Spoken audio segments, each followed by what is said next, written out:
ನಮಸ್ಕಾರ ಗೆಳೆಯರೆ, ನಾವು ಇವತ್ತು ಸಾಮಾನ್ಯ ಜ್ಞಾನದ ಪ್ರಮುಖ ಪ್ರಶ್ನೋತ್ತರ ಬಗ್ಗೆ ಚರ್ಚಿಸುತ್ತಿದ್ದೇವೆ. ಈ ಪ್ರಶ್ನೆಗಳ ಉತ್ತರ ನಿಮಗೆ ಗೊತ್ತಿದ್ದರೆ ಕಮೆಂಟ್ ಮಾಡಿ ತಿಳಿಸಿ ಮತ್ತು ವಿಡಿಯೋವನ್ನು ಕೊನೆವರೆಗೆ ನೋಡಿ.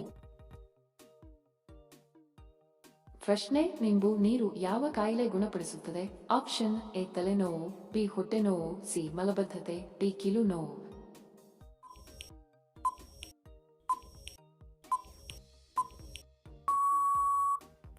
ಸರಿ ಉತ್ತರ ಆಪ್ಷನ್ ಸಿ ಮಲಬದ್ಧತೆ. ಪ್ರಶ್ನೆ: ತಾಜ್ ಮಹಲ್ ಕಟ್ಟಲು ಎಷ್ಟು ವರ್ಷಗಳು ಹತ್ತಿದವು? ಆಪ್ಷನ್ ಎ 22 ವರ್ಷ, ಬಿ 20 ವರ್ಷ, ಸಿ 18 ವರ್ಷ, ಡಿ 15 ವರ್ಷ.